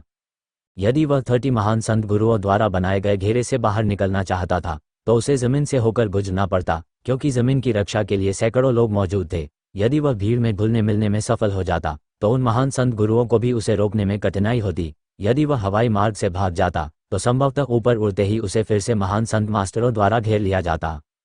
एक झटके के साथ रुद्र जमीन में फिसल गया। हल्की पवन तलवार चांदी की रोशनी में बदल गई, जो दुश्मनों के गले को छेदते हुए हवा में चमक उठी। इन संत गुरु विशेषज्ञों के खिलाफ रुद्र की पूर्ण शक्ति किसी को भी नहीं छोड़ेगी।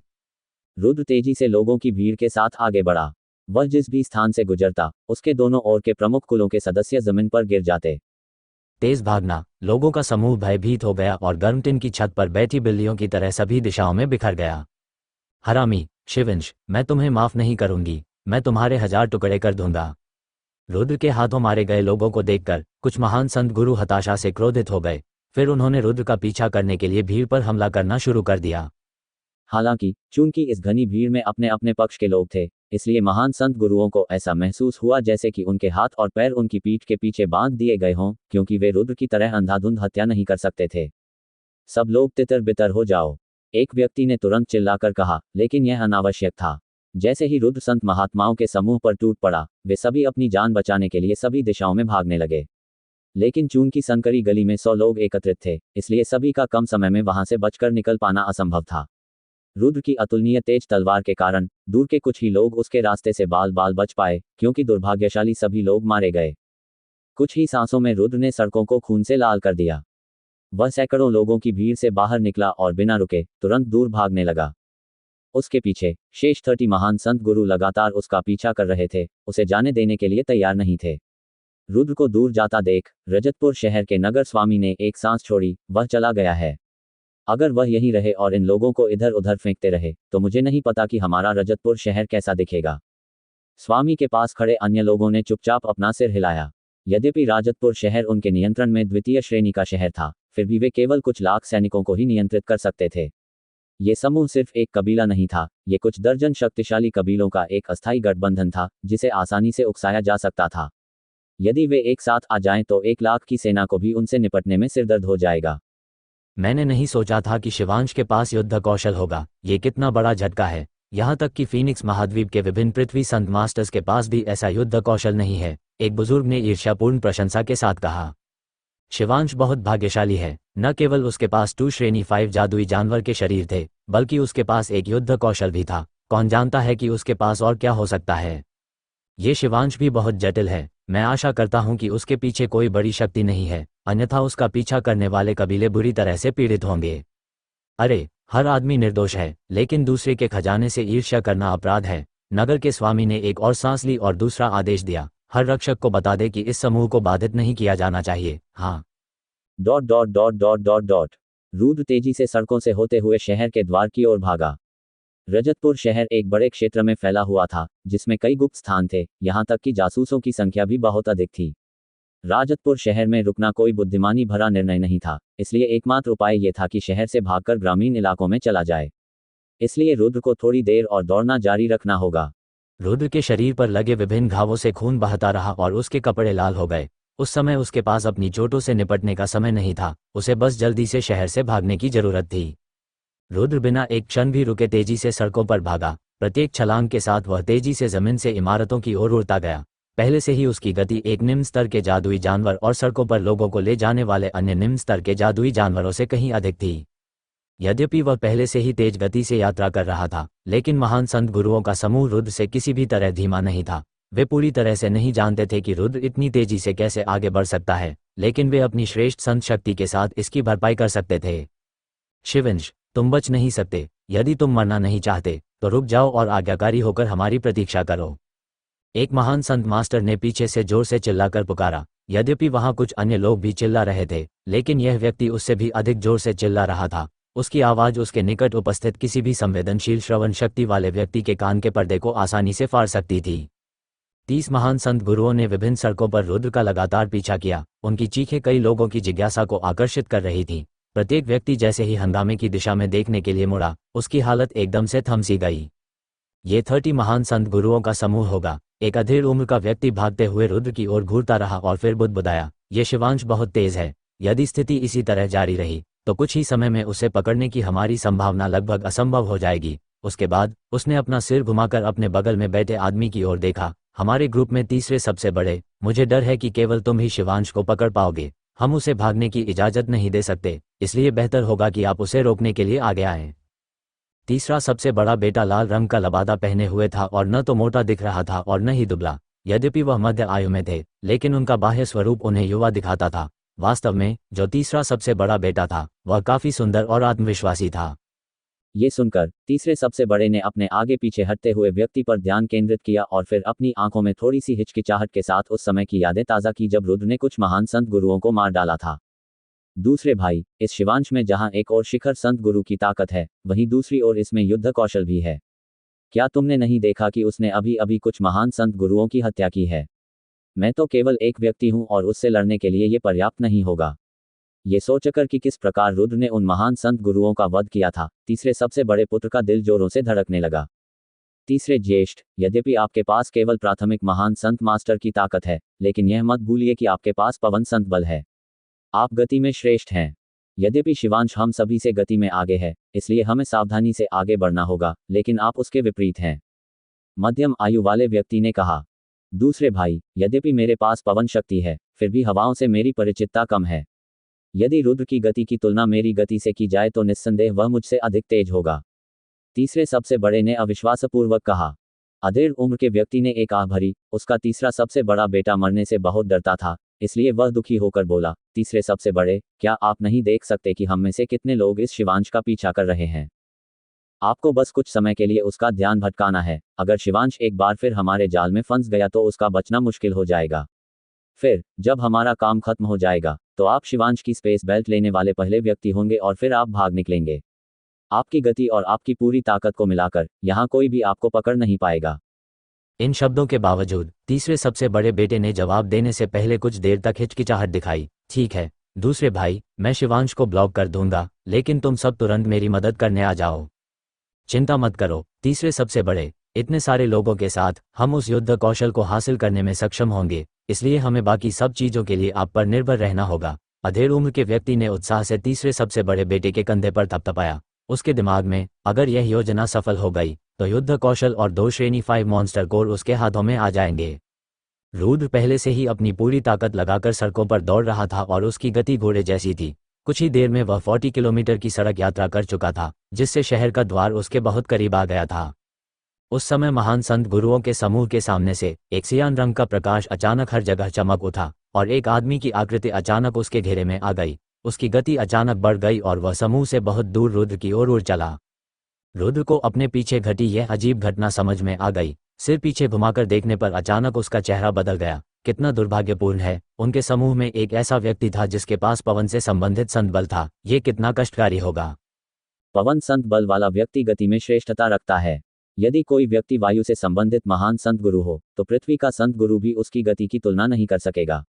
जबकि रुद्र स्वयं एक साधारण व्यक्ति नहीं थे, वे केवल एक शिखर संत गुरु थे जो पहले से ही शिखर महान संत गुरु से काफी नीचे थे। यदि वह गति की तुलना किसी वायु संबंधित व्यक्ति से करें तो बचने का कोई रास्ता नहीं होगा। 1 सेकंड से भी कम समय में महान संत मास्टर नामक वायु का एक बड़ा झोंका रुद्र की ओर उड़ा और उसे धकते हुए एक बड़ी तलवार का आकार ले लिया। तुरंत ही वह नीले रंग की तलवार रुद्र की पीठ पर पहुंच गई। रुद्र की आंखें सिकुड़ गई। जब तक यह आदमी आगे नहीं आया तब तक उसके और उसके पीछे के समूह के बीच 500 मीटर की दूरी थी।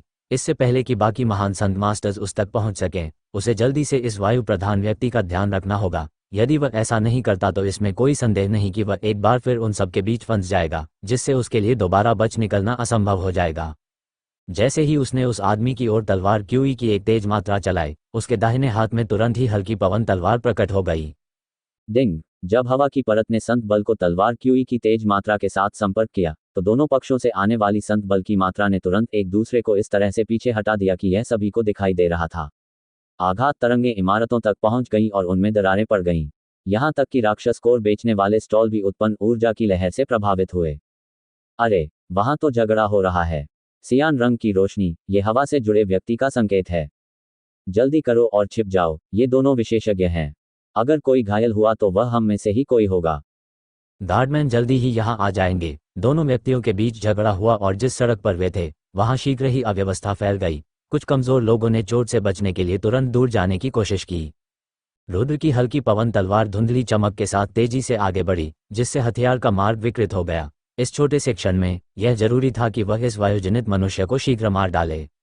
दुर्भाग्यवश इस पवन प्रधान महान संत मास्टर को मारना अन्य महान संत मास्टरों की तरह आसान नहीं था। यहाँ तक कि तीखे प्रहारों के बावजूद इस महान संत गुरु के विरुद्ध लड़ना असाधारण रूप से कठिन था। यद्यपि वह बाकी लोगों की तरह घबरा कर नहीं लड़ रहा था, फिर भी रुद्र बहुत तेज गति से लड़ रहा था। इससे भी अधिक ये पवन प्रधान महान संत गुरु केवल रुद्र को रोकने की कोशिश कर रहा था, और जब वह व्यक्ति इतनी दृढ़ता से अपना बचाव करने की कोशिश कर रहा था तो रुद्र के लिए उसे मारना मुश्किल हो गया।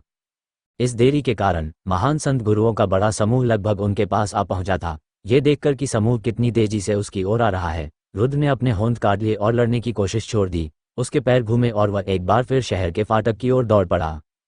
जैसे ही रुद्र भागने लगा, पवन रूपी पुरुष ने तुरंत उसका पीछा करना शुरू कर दिया ताकि रुद्र को भागने का कोई मौका न मिले। इससे रुद्र के लिए एक बार फिर से घिरना आसान हो गया। शिवंश, देखते हैं इस बार तुम हमसे बचकर भागने की कोशिश करते हो। महान संत गुरुओं का समूह एक ही पक्ष से नहीं था, लेकिन रुद्र को पकड़ने के लिए वे सभी एकजुट हो गए थे। न केवल जमीन पर कुछ लोग थे, बल्कि कुछ लोग छतों पर भी खड़े थे ताकि रुद्र फिर से आकाश में भागने की कोशिश न करे। अपने चारों ओर बड़ी संख्या में महान संत गुरुओं को देखकर रुद्र के चेहरे पर गंभीरता का भाव आ गया तथा वह सड़क के दोनों ओर खड़े लोगों से खुद को बचाने के लिए तैयार हो गया तथा फिर एक रेस्तरां में घुस गया। श्वा श्वा श्वा, कुछ लोगों की आकृतियां टिमटिमाने लगी क्योंकि कुछ और महान संत मास्टर्स उनके पीछे रेस्तरां में चले गए, जबकि बाकी लोग बाहर ही रहे। रेस्तरां के अंदर जैसे ही वे इमारत में प्रवेश कर रहे थे, एक पतला ब्लेड अचानक उनकी ओर उड़ गया। सावधान! यद्यपि किसी को आने वाले हमले का आभास हो गया था, परंतु तलवार अत्यंत तीव्र गति से आ रही थी। इस तथ्य के अलावा कि सभी को उम्मीद थी कि रुद्र रेस्तरां के अंदर उन पर हमला करने के बजाय भागने की कोशिश करेगा, उनमें से कोई भी प्रतिक्रिया करने या चकमा देने में सक्षम नहीं था। प्रकाश पवन तलवार ने एक अन्य महान संत मास्टर के गले में वार किया, जिससे उसकी मृत्यु हो गई। फिर रुद्र ने तलवार निकाली और तुरंत एक बार फिर दूसरों के साथ युद्ध शुरू कर दिया। टकराना टकराना टकराना। रेस्तरां के अंदर रखी मेजें टूट गईं और बुरी तरह क्षतिग्रस्त हो गई। चूंकि अभी ग्राहकों के खाने का समय नहीं था, इसलिए रेस्तरां लगभग पूरी तरह खाली था। कुछ वेट्रेसों को छोड़कर बाकी ग्राहक इधर उधर बिखरे हुए थे। जब उन्होंने देखा कि रेस्तरां पर आक्रमण हो गया है और रुद्र ने महान संत मास्टरों पर घात लगाकर हमला किया है, तो उनमें से प्रत्येक तुरंत दूर जाने के लिए उठ खड़े हुए। रुद्र ने संकीर्ण द्वार के पास एक अन्य महान संत गुरु के साथ लड़ाई शुरू कर दी। चूंकि यह उतना कष्टदायक नहीं था जितना तब होता था जब पुरुषों का एक समूह एक ही समय में उससे लड़ रहा होता था, इसलिए रुद्र को यह बहुत आसान लगा। सम्माननीय चाचाओं, कृपया अपनी लड़ाई बाहर ले जाइए। ये रेस्तरां इस तरह की लड़ाई को संभाल नहीं सकता है। एक फूलदार वर्दीधारी व्यक्ति ने आश्चर्य से भरा चेहरा बनाकर विलाप किया। यह एक वेट्रेस थी जो भागकर पास की मेज के नीचे छिप गई थी। Boom bang. तभी दो और विस्फोटों की आवाजें सुनी गईं, क्योंकि रेस्तरां की दीवार अचानक ढह गई और महान संत मास्टरों का एक समूह हत्या करने के इरादे से इमारत में घुसने लगा। रुद्र ये देखकर चौंक गया, क्योंकि रेस्तरां में अचानक कुछ और महान संत मास्टर्स आ गए, जिससे संख्या उसके साथ प्रवेश करने वाले 10 लोगों के बराबर हो गई। यदि वह लड़ाई जारी रखता है तो वह स्वयं को तनाव में डाल लेगा। अपनी लड़ाई रोककर उसने जमीन पर पैर पटकना शुरू किया और फिर खुद को दूसरी मंजिल के लकड़ी के फर्श पर धकेल दिया। उसका पीछा करो। 10 महान संत गुरुओं ने तुरंत ही रुद्र का पीछा करते हुए उसके द्वारा बनाए गए छेद से होते हुए दूसरी मंजिल तक पहुंच गए। जैसे ही वे दूसरी मंजिल पर पहुंचे, इससे पहले कि वे अपने आसपास के दृश्य को देख पाते, पीछे से एक छोटी तलवार अचानक उनकी गर्दन में घुस गई। फिर चांदी की एक और चमक के साथ तलवार ने दूसरे आदमी के गले के सामने से वार किया। एक क्षण में ही रुद्र ने अवसर का लाभ उठाकर 2 लोगों की हत्या कर दी। अगले ही क्षण अन्य लोगों को अंततः एहसास हुआ कि क्या हो रहा था, क्योंकि उन्होंने देखा कि दोनों व्यक्ति पसीने से लथपथ होकर जमीन पर गिर पड़े थे। उनके दिलों में एक गुप्त खुशी का एहसास होने लगा, क्योंकि वे खुद को भाग्यशाली मानने लगे कि रुद्र ने उन्हें अपने शुरुआती लक्ष्य के रूप में नहीं चुना था। अन्यथा उन दोनों के बजाय वे दोनों फर्श पर पड़े होते। अभी मेरे पास केवल आधी संत शक्ति ही बची है। अगर मैं अभी पूरी ताकत लगा दूं तो मुझे भागने में ज्यादा समय नहीं लगेगा। मुझे तब तक डटे रहना है जब तक मैं बचकर निकल न जाऊं, लेकिन मुझे उनसे लड़ने से भी बचना है। यदि भागने की कोशिश करते समय मेरी ऊर्जा समाप्त हो गई, तो आज वह दिन होगा जब मैं मर जाऊंगा। रुद्र ने मन ही मन योजना बनाई। अब जबकि हर कोई हमले के लिए तैयार था, उसने आश्चर्य का तत्व खो दिया था। इसलिए यदि वह दोबारा छिपकर हमला करने की कोशिश करे तो ये पहली बार की तरह सफल नहीं होगा। वे इसके झांसे में केवल एक बार आएंगे, 2 बार नहीं। ऐसा कहते हुए रुद्र तुरंत रेस्तरां से बाहर निकलकर आंगन में चला गया और फिर पास के कुएं की ओर भाग गया।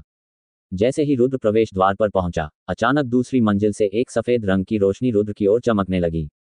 रुद्र की तलवार वाली भुजा सफेद वस्तु में घुस गई। संपर्क में आने पर वह वस्तु अचानक फट गई और रुद्र को अपने आवरण में कैद कर लिया। रुद्र को जरा भी चिंता नहीं हुई और उसने सफेद पाउडर को अपने ऊपर गिरने दिया। अपनी सहस्त्र प्रतिरक्षी शक्ति के अपूर्ण होने के बावजूद वह किसी विष या जहर से नहीं डरता था।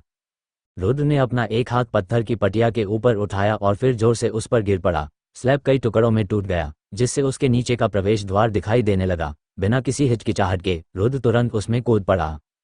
रेस्तरां के प्रांगण में हर दिशा से और अधिक लोग आने लगे और वे एक स्थान पर एकत्रित हो गए, जिनकी कुल संख्या 27 हो गई। 30 महान संत गुरुओं में से केवल 27 ही बचे। कितना चालाक आदमी है। अब जब वह वहां कूद पड़ा है, तो हमारे पास उस तक पहुंचने का कोई रास्ता नहीं है। द्वार की ओर ताकते हुए एक बुजुर्ग ने बदसूरत भाव से कहा। राजतपुर शहर के सभी कुएं आपस में जुड़े हुए हैं। इनमें से प्रत्येक कुआं एक भूमिगत गुफा की ओर जाता है, जिसमें पानी जमा होता है, जहां से वह किसी भी दिशा में भाग सकता था। एक काले रंग का आदमी बोला। वह मेहरा वंश का हिस्सा थे, जो रजतपुर शहर के कबीलों में से एक था, इसलिए यह एक ऐसा विषय था जिससे वह अच्छी तरह परिचित थे। तो अब हम क्या करें? क्या हमें उसके पीछे कुएं में उतरना चाहिए? एक बुजुर्ग ने झिझकते हुए स्वर में कहा। मुझे नहीं लगता। शिवांश एक शीर्ष संत मास्टर है जिनकी शक्ति को आपने स्वयं देखा होगा। हमने 3 महान संत मास्टर्स को एक साथ लड़ाया, लेकिन फिर भी वह उसे हराने के लिए पर्याप्त नहीं था। यदि हम इस स्थिति में पहुंच गए तो एक समूह के रूप में लड़ने की हमारी क्षमता पर बहुत बुरा असर पड़ेगा और साथ ही हमारी दृष्टि पर भी गहरा असर पड़ेगा। इसलिए इस कुएं में प्रवेश करने से न केवल हमारे लिए उसे पकड़ना असंभव हो जाएगा, बल्कि इस तरह हम कई लोगों को खो देंगे। एक मध्यम आयु वर्ग के आदमी ने कहा। वह सुनहरे रंग की रूपरेखा वाले महंगे कपड़े पहनता था, जो उसके कुलीन होने का प्रतीक था। एक तीखी नाक वाले आदमी ने एक लंबी सांस छोड़ते हुए अनिच्छा से कहा, तो क्या हम उसे जाने देंगे? उसके पास युद्ध कौशल है, वह भी उच्च स्तर का। वह युद्ध कौशल एक अकेले पीक सेंट मास्टर को हमारे समूह के सभी सदस्यों से लड़ने के लिए पर्याप्त था, बिना हमें उसे पकड़ने में सक्षम हुए। ठीक है, एक कमजोर व्यक्ति से मजबूत युद्ध कौशल के साथ मिलना, यह 1000 में एक दुर्लभ घटना है। हमें फिर कभी इतना आसान लक्ष्य नहीं मिलेगा। किसी भी स्थिति में हम अपने कबीले के लाभ के लिए इस युद्ध कौशल के पीछे के रहस्यों को समझने में सक्षम होंगे, जब हम इसे उसके 2 वर्ग 5 राक्षस कोर के साथ ले लेंगे। यद्यपि राक्षस कोर कीमती है, लेकिन युद्ध कौशल की तुलना में दोनों के बीच का अंतर बहुत अधिक है। इतना गहरा युद्ध कौशल तो अमीर लोग भी नहीं खरीद सकते। एक सफेद वस्त्र पहने अधेड़ व्यक्ति ने कहा। यह दुबे वंश का प्रतिनिधि था। यह सही है, ये युद्ध कौशल ऐसी चीज है जिसे हमें इतनी आसानी से नहीं छोड़ना चाहिए, लेकिन शिवांश पहले ही हमसे भाग चुका है और वह रजतपुर शहर में कहीं भी हो सकता है। ये शहर इतना बड़ा है कि हम लोगों के अंतहीन सागर के बीच खोज कर रहे हैं, जिससे यह मामला बेहद जटिल हो गया है। मेरी नज़र में हमें इस तथ्य का फायदा उठाना चाहिए कि वह अभी ज्यादा दूर नहीं गया है और हमें उसका पीछा करना चाहिए। कुएं के नीचे का इलाका साफ नहीं है और दृश्यता लगभग न के बराबर है। हमें यह भी पता नहीं होगा कि शिवांश हम पर हमला करने के लिए कहाँ इंतजार कर रहा है, इसलिए अगर हम उसके झांसे में आ गए तो खतरा हम पर ही होगा। समूह में शीघ्र ही बकबक का तूफान आ गया। ये युद्ध कौशल ऐसी चीज थी जिसे हर कोई चाहता था और जिसे पाने की उसे सख्त इच्छा थी। हालांकि सभी जानते थे कि वे इसके लिए लालची तो थे ही, साथ ही मरने से भी डरते थे। वे इस बात से डरे हुए थे कि कुएं में नीचे उनका क्या होगा। उनमें से कोई भी मूर्ख नहीं था। दुर्लभता के बावजूद यदि वे इसे प्राप्त करने के लिए अपना जीवन बलिदान कर दें तो वे मृत्यु में इस गहन कौशल का उपयोग नहीं कर पाएंगे। सभी को आपस में बात करते देख सादे वस्त्र पहने एक बुजुर्ग व्यक्ति के चेहरे पर हल्की मुस्कान आ गई और उसने अपना बायां हाथ ऊपर उठाया, जिससे उसकी पोशाक के भीतर उसकी भुजाओं के चारों ओर एक अंगुल चौड़ा सर्प लिपटा हुआ दिखाई दिया। बुजुर्ग ने सांप के सिर को धीरे से सहलाया और आत्मविश्वास से कहा, चिंता करने की कोई बात नहीं है, शिवांश हमसे बच नहीं पाएगा। राजतपुर शहर के नीचे स्थित जलाशय एक प्राकृतिक जलाशय था जो शहर के प्रत्येक कुएं को पानी की आपूर्ति करता था। इस समय इसी जलाशय के भीतर एक व्यक्ति जलधाराओं में मछली की तरह तैर रहा था। यह आदमी वही रुद्र था जो रेस्तरां से बचकर राहत महसूस कर रहा था। अब चूंकि वह भूमिगत था, पूरा क्षेत्र घुप अंधेरा था। पानी के कारण उसकी दृष्टि अवरुद्ध हो गई थी, जिससे रुद्र लगभग अंधा हो गया था। उसके दिमाग में बने मानसिक मानचित्र के अनुसार रुद्र घने अंधेरे में एक निश्चित दिशा में तेजी से आगे बढ़ रहा था, जिसका अनुमान उसने कुछ मीटर की दूरी पर लगाया था। राजतपुर शहर में रहने के दौरान रुद्र ने शहर के वातावरण का अध्ययन किया था। भागने की उसकी योजना बहुत पहले से ही सोची हुई थी, क्योंकि यदि उसे ऐसी स्थिति से भागने की जरूरत पड़ी जिसमें वह अभी फंसा हुआ था, इस योजना का लाभ उठाते हुए वह कुओं से जुड़े रास्तों का उपयोग करके किसी भी दिशा में भागने में सक्षम था, ताकि वह शहर के विभिन्न हिस्सों में पुनः प्रकट हो सके। इस तथ्य के साथ कि रुद्र अब एक शीर्ष संत मास्टर थे, वह अपनी सांस को अब अधिक समय तक रोक सकते थे तथा यह अब रात्रि भोजन करने से भी अधिक सरल था, इसलिए पानी में सांस रोकना उनके लिए कोई समस्या नहीं थी। रुद्र जलाशय के अंदर लगभग 6 घंटे तक रहा। उसके बाद वह उस स्थान से 20 किलोमीटर दूर एक क्षेत्र में पहुंच गया जहां से उसने यात्रा शुरू की थी।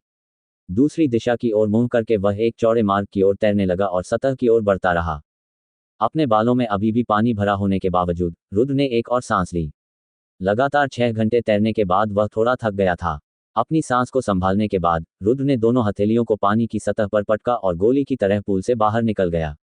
हवा में उड़ते हुए रुद्र नदी के किनारे उतरा और उसने अपने ऊपर बची हुई पानी की बूंदों को झटकने की कोशिश की। तुरंत ही वह अपने चारों ओर ध्यानपूर्वक देखने लगा। वह जिस जगह पर पानी से बाहर आया था वह एक छोटा सा आंगन था, जहां हर जगह डंडियों पर कपड़े बिखरे पड़े थे। वह जहां भी देखता एक भी व्यक्ति नजर नहीं आता। यहाँ कोई नहीं है, ऐसा लगता है जैसे यह एक छोटे परिवार का घर है। रुद्र ने अपने बाल झटक कर सुखाए। तलवार से उसके बाल काटने के बाद केवल कुछ इंच ही बचे। मुझे नहीं पता कि अब स्थिति क्या है, लेकिन मुझे डर है कि यहाँ की स्थानीय शक्तियों ने मेरी तलाश के लिए पहले से ही कुछ समूहों को काम पर रख लिया है। यहाँ और रेस्तरां के बीच की दूरी ज्यादा नहीं है, इसलिए मुझे तुरंत निकल जाना चाहिए। रुद्र का पिछला स्वरूप नीचे जलाशय में पूरी तरह से बह चुका था, जिससे उसका स्वरूप पुनः मूल स्वरूप में आ गया।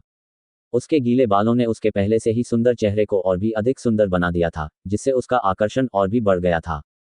बिना किसी हिचकिचाहट के रुद्र ने अपने शरीर को गर्म करने और उस पर लगे पानी को वाष्पित करने के लिए अपनी सेंट फोर्स का उपयोग करना शुरू कर दिया और फिर अपने स्पेस बेल्ट में नए कपड़े पहन लिए। उसके घावों पर पट्टियां बांधने के अलावा उन्हें साफ करने का समय नहीं था। आखिर ये किसी और का घर था, कोई नहीं जानता था कि घर का मालिक कब वापस आएगा। यदि उस स्वामी को अपने घर के पीछे कोई अजनबी व्यक्ति दिखाई दे तो निश्चय ही उसे बहुत परेशानी होगी। ऐसी स्थिति से बचने के लिए तुरंत वहां से चले जाना ही बेहतर होगा। सारी तैयारियां हो जाने और यह सुनिश्चित करने के बाद कि आसपास कोई नहीं है, रुद्र उस क्षेत्र से बाहर निकल गया और एक छोटी सी गली में चला गया। वहां से वह एक भीड़ भरी सड़क पर पहुंचा और शहर के द्वार की ओर जाने से पहले भौगोलिक दृष्टि से यह पता लगाया कि वह कहाँ है। उसका वर्तमान रूप शिवांश जैसा नहीं था, इसलिए रुद्र को इस बात की बिल्कुल भी चिंता नहीं थी कि वह पकड़ा जाएगा। मैंने सुना है कि हेवनली फीनिक्स नीलामी घर के ठीक बाहर झगड़ा हुआ था। ऐसा करने के लिए कौन इतना दुस्साहसी होगा, मैं नहीं जानता, लेकिन वे मरने के लिए अधीर अवश्य होंगे। अगर वे सुरक्षाकर्मियों द्वारा पकड़े गए तो उन्हें कड़ी सजा दी जाएगी। यह सही है, मैंने भी यही सुना है। ऐसा लगता है कि लोगों का एक समूह एक ही व्यक्ति पर हमला कर रहा था। तुम लोग क्या जानते हो? मैं आपको बता दूं कि जब यह घटना घटी तो मैं वहां मौजूद था। उनमें से प्रत्येक लड़ाका इतना कुशल था और उसकी पृष्ठभूमि इतनी मजबूत थी कि शहर के पहरेदार भी उसे रोकने की हिम्मत नहीं जुटा पाते थे। लड़ाई के दौरान एक भी गार्ड लड़ाई रोकने नहीं आया। हाँ, मैंने सुना है कि वे सभी एक ही व्यक्ति के खिलाफ महान संत मास्टर थे। वह आदमी अवश्य ही अद्भुत होगा जो महान संत गुरुओं के एक पूरे समूह के खिलाफ जाकर कुछ को मार डालता है और अंततः भाग जाता है। क्या उसके जैसे अद्भुत व्यक्ति महान संत गुरुओं के घेरे से बचकर निकल सकता है? क्या वह पृथ्वी संत गुरु हो सकता है? ... शायद इसलिए कि रुद्र और महान संत गुरुओं के बीच लड़ाई इतनी शानदार थी कि खबर इतनी तेजी से फैल गई। रुद्र ने कई लोगों को इस विषय पर बात करते सुना। रुद्र लोगों की बातें सुनते हुए नगर के द्वार की ओर चलता रहा, लेकिन कुछ ही देर बाद अचानक पीछे से बड़ी मात्रा में ऊर्जा निकली। ऊर्जा की इस प्रबल लहर को महसूस करते हुए रुद्र क्षण भर के लिए रुका, फिर उसने अपना सिर पीछे घुमाकर देखा और देखा कि उसके बगल की इमारतों की छतों पर लोगों का एक बड़ा समूह खड़ा था। उसकी दिशा में जमीन पर कूदते हुए रुद्र ने कुछ महान संत गुरुओं के परिचित चेहरों को देखा, जिन्होंने पहले उसे पकड़ने की कोशिश की थी। रुद्र का चेहरा हल्का सा कांप उठा, क्योंकि उसे अचानक रीढ़ की हड्डी में ठंडक महसूस हुई। क्या हो रहा है? क्या वे मुझे ढूंढ सकते हैं? क्या वे बस गुजर रहे हैं? उनकी गति को देखकर लगता है कि वे कहीं जल्दी में नहीं हैं। क्या वे सचमुच मुझे ढूंढ पाए हैं? नहीं, यह संभव नहीं है। मेरी शक्ल शिवांश से बिल्कुल भी नहीं मिलती। उनके लिए यह पता लगाना संभव नहीं है कि यह मैं ही हूं। रुद्र के मन में एक संदेहास्पद भावना थी। अभी वह और शिवांश अलग अलग चेहरे वाले दो अलग अलग व्यक्ति थे। उसके शरीर पर कोई जख्म नहीं था और वह बिल्कुल भी शिवांश जैसा नहीं लग रहा था। यहां तक कि अधिक स्पष्ट दिखाई देने वाले घाव भी उसके नए कपड़ों से छिप गए थे, जिन पर कोई फटा हुआ या छेद नहीं दिखाई दे रहा था। शायद वे मेरी ओर नहीं आ रहे हैं और उन्हें कोई और मामला निपटाना है। इस स्थिति के बावजूद जब तक मैं उन्मत्त नहीं दिखूंगी या अचानक भागना शुरू नहीं करूंगी, तब तक मुझे पकड़ा नहीं जा सकेगा। रुद्र ने मन ही मन सोचा। स्वयं को शांत करने का प्रयास करते हुए वह एक बार फिर धीरे धीरे शहर के द्वार की ओर चलने लगा, लेकिन उसकी गति पहले की तुलना में थोड़ी ही तेज थी। बड़ी मुश्किल से वह महान संत गुरुओं से बच निकला था, इसलिए वह दोबारा पकड़ा जाना नहीं चाहता था। इस संक्षिप्त क्षण में रुद्र एक कदम भी नहीं डगमगाया और आत्मविश्वास से भरा चेहरा लेकर आगे बढ़ता रहा। वह अब शिवांश नहीं था, वह रुद्र था। महान संत गुरुओं ने बिना किसी गति धीमी किए शीघ्रता से रुद्र की दिशा में इमारतों के ऊपर से छलांग लगा दी। ये सुनकर रुद्र का दिल धड़क उठा, लेकिन सौभाग्य से उन लोगों ने उसकी प्रत्यक्ष प्रतिक्रिया नहीं देखी। अचानक जब एक बुजुर्ग व्यक्ति रुद्र के पास से गुजरा तो उसके चेहरे के भाव अचानक बदल गए और उसने भीड़ के बीच से अपना सिर घुमाकर रुद्र की ओर देखा। मैंने उसे ढूंढ लिया है, वह यही है, उसे जल्दी से घेर लो। इससे पहले कि वह अपनी बात पूरी कर पाता, अचानक ही लोगों का एक और समूह रुद्र के चारों ओर 5 मीटर की दूरी पर कड़ी निगरानी में खड़ा हो गया। यद्यपि उनका प्रतिद्वंद्वी केवल एक शीर्ष संत मास्टर था, लेकिन इस महान संत मास्टर बुजुर्ग ने व्यक्तिगत रूप से ये देखने के बाद कि कैसे रुद्र ने कई महान संत मास्टर्स को मार डाला था, उसे छोटा करने की हिम्मत नहीं की। वृद्ध के आगे खड़े अन्य महान संत गुरु तुरंत मुड़े और अपनी स्थिति में आने के लिए उनकी ओर दौड़े तथा शीघ्रता से रुद्र को घेर लिया। इस अचानक घटना से रुद्र स्तब्ध रह गया। उसका चेहरा काला पड़ गया और उसने धीरे से अपनी दोनों हथेलियां एक साथ मिलाकर एक फीकी मुस्कान बिखेरी। साथी भाइयों, ये पूछ रहा है कि इसका क्या मतलब है? रुद्र ने कभी नहीं सोचा था कि उसकी पहचान इतनी जल्दी पता चल जाएगी, क्योंकि उसे अपने भेष बदलने की क्षमता पर पूरा भरोसा था। उनका नया रूप अब 40 वर्षीय व्यक्ति का नहीं था, बल्कि शिवांश के लिए प्रयुक्त रूप से बिल्कुल भिन्न था। यहाँ तक कि उसके बाल भी बहुत सावधानी से काटे गए थे ताकि वह शिवांश से बिल्कुल भी मिलते जुलते न दिखें। 20 महान संत गुरुओं ने 20 वर्षीय रुद्र की स्पष्ट उपस्थिति को कुछ संदेह के साथ देखा। एल्डर डेविड, क्या ये गलत व्यक्ति नहीं है? एक सफेद वस्त्र पहने मध्यम आयु वर्ग के आदमी ने कहा। यह सही है एल्डर डेविड, आपने गलत व्यक्ति को ढूंढ लिया होगा। ये शिवांश कैसा है? एक और सफेद वस्त्र पहने आदमी बोला। उसकी आवाज धीमी हो गई थी क्योंकि वह संदेह से भरा हुआ था। एल्डर डेविड नामक व्यक्ति ने अपनी आंखों में कुछ संदेह के साथ रुद्र को दृढ़ता से देखा। मन ही मन उसने सोचा, क्या मुझे कोई गलत व्यक्ति मिल गया है। जैसे ही यह विचार उसके दिमाग में कौंधा, अचानक एक छोटा सा पतला सा सांप बुजुर्ग के वस्त्र से बाहर आ गया। उसने अपना सिर ऊंचा करके रुद्र की ओर विष उगलना शुरू कर दिया। इस पर एल्डर डेविड आश्चर्यचकित हो गए और एक 20 वर्षीय युवक के प्रति अपने सांप की प्रतिक्रिया देखकर अविश्वास से चिल्ला उठे, तुम शिवांश हो। इस चिल्लाहट पर अन्य महान संत गुरुओं के चेहरे पर आश्चर्य और अविश्वास के भाव थे, क्योंकि वे रुद्र और शिवांश के बीच संबंध स्थापित करने का प्रयास कर रहे थे। एल्डर डेविड, क्या आपको यकीन है कि आपने गलत व्यक्ति नहीं पाया? लाल वस्त्र पहने एक बुजुर्ग ने इसकी पुष्टि करने की कोशिश की। बुजुर्ग डेविड ने दूसरे बुजुर्ग को जवाब देने की जहमत नहीं उठाई और इसके बजाय रुद्र को तिरस्कार भरी नजरों से देखा। शिवांश, तुम्हारे रूप में यह परिवर्तन वास्तव में बहुत बड़ा है, इस हद तक कि हम में से कोई भी तुम्हें पहचान नहीं पाएगा। लेकिन चाहे तुम अपना रूप कितना भी बदल लो, तुम मेरी आत्मा सांप की सूंघने की शक्ति से बच नहीं पाओगे। बुजुर्ग की बात सुनकर रुद्र का चेहरा गंभीर हो गया। विरोधी पक्ष के पास स्पष्ट रूप से उसकी पहचान करने का कोई गुप्त तरीका था, इसलिए अब वह संदेह से बच नहीं सकता था। आत्मविश्वास से भरे एल्डर डेविड की बात सुनकर सभी 20 महान संत गुरुओं को बहुत आश्चर्य हुआ, लेकिन उन्होंने और अधिक देर नहीं की और रुद्र के कदम उठाने की प्रतीक्षा करते हुए अपने संत हथियार निकाल लिए। रुद्र ने अपने चारों ओर देखा और फिर एल्डर डेविड से पूछा, आपने मुझे खोजने के लिए क्या उपयोग किया? एल्डर डेविड गर्व से बोले, आपको बताने में कोई बुराई नहीं है। जब तुमने पहली बार रेस्तरां में हमसे झगड़ा किया था, तो मैंने तुम पर एक विशेष प्रकार का औषधीय पाउडर छिड़का था।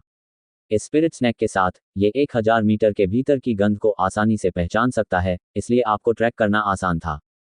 रुद्र को तब अपनी गलती का एहसास हुआ। पानी में गिरने के बाद भी मैं इस पाउडर को धोने में असमर्थ था। आप मेरे विशेष 100 मील ट्रेसिंग पाउडर को छोटा कर रहे हैं। मेरा विशेष 100 माइल ट्रेसिंग पाउडर ऐसी चीज नहीं है जिसे थोड़ी सी मात्रा में पानी से आसानी से धोया जा सके। यदि कोई व्यक्ति स्नान करने से पहले विशेष औषधि का प्रयोग नहीं करता है, तो पाउडर का प्रभाव समाप्त होने में 1 सप्ताह का समय लगेगा। एल्डर डेविड ने डींग मारी। तो यह ऐसा ही था। एल्डर डेविड की बात सुनकर रुद्र के चेहरे पर उदासी छा गई। एल्डर डेविड ने जो कहा उसके अनुसार, चूंकि उसके शरीर पर 1000 मीटर ट्रेसिंग पाउडर का छिड़काव किया गया था, इसलिए जब तक वह एल्डर डेविड के 100 मील के दायरे में रहेगा, उसके लिए भागना असंभव होगा। इसके साथ ही रुद्र की आंखों में एक घातक चमक आ गई, क्योंकि उसके पास बात करने के लिए और समय नहीं था। जैसे ही वह अचानक उस बुजुर्ग पर वार करने के लिए उसकी ओर उड़ा, उसके दाहिने हाथ में हल्की पवन तलवार प्रकट हुई। रुद्र की अचानक हरकत देखकर बुजुर्ग के चेहरे पर मुस्कान आ गई। उन्होंने इस विस्फोटक शुरुआत का लंबे समय से अनुमान लगाया था और तुरंत ही रुद्र की तलवार को रोकने के लिए अपने हाथ में 1 मीटर लंबा राजदंड निकाला। सब लोग आगे बढ़ो, इस बार सावधान रहना और उसे दोबारा भागने मत देना। जैसे ही रुद्र ने आगे बढ़ना शुरू किया, अन्य 20 महान संत गुरुओं ने भी एक साथ कार्रवाई शुरू कर दी और वे अपने संत हथियारों के साथ हमला करने के लिए तैयार होकर रुद्र पर कूद पड़े। हल्की पवन तलवार क्यूई के साथ फट गई, क्योंकि इसने ब्लेड की तीक्ष्णता को बढ़ा दिया और इसे प्रकाश की धुंधली चमक में ढक दिया, जिसने इसकी स्थिति को छिपा दिया। इसके बाद प्रकाश पवन तलवार छाया की हड़बड़ाहट में गायब हो गई, क्योंकि तलवार परीक्षणों की एक श्रृंखला ने तलवार क्यूई को हर जगह फेंकना शुरू कर दिया। टकराना, टकराना, टकराना, टकराना। धातुओं के टकराने की आवाजें सुनी जा सकती थीं, क्योंकि रुद्र की तलवार से निकली तलवार क्यूई पृथ्वी पर फैल गई और धूल का एक बादल उठ गया। उसकी ओर बड़े 20 महान संत गुरुओं में से एक ने धूल के बादल को चीरने के प्रयास में अपने संत शस्त्र लहराए। अन्य 12 लोगों ने सावधानीपूर्वक अपने हथियार तैयार कर लिए, क्योंकि हो सकता था कि रुद्र फिर भाग जाए। जैसे ही 8 महान संत हथियारों ने धूल के बादल को चीर दिया, अचानक अविश्वसनीय रूप से तेज गति से प्रकाश की एक चांदी की चमक अंदर से आई। ऐसा लग रहा था मानो वह उड़ रहा हो। ये स्वयं ही 8 व्यक्तियों के चारों ओर उड़ता हुआ उनकी गर्दन पर खून के छोटे छोटे निशान छोड़ता हुआ दृष्टि से ओझल हो गया। उसी समय 8 महान संत गुरु अचानक कठोर हो गए। उनकी गर्दन पर लाल रेखा और अधिक गहरी हो गई, और अचानक उनकी गर्दन से खून का फव्वारा फूट पड़ा और वे जमीन पर गिर पड़े। प्रकाश की चांदी जैसी चमक धूल के बादल में गायब हो गई, क्योंकि रुद्र ने उन महान संत मास्टर्स को नजरअंदाज कर दिया और सीधे एल्डर डेविड की ओर भाग गया। यिन हल्की पवन तलवार में तलवार क्यूई की एक मजबूत मात्रा थी, जो हवा में चलते समय सीटी बजाती थी। तलवार की नोक से एक अजीब सी आवाज निकली जब वह एल्डर डेविड की ओर वार कर रही थी।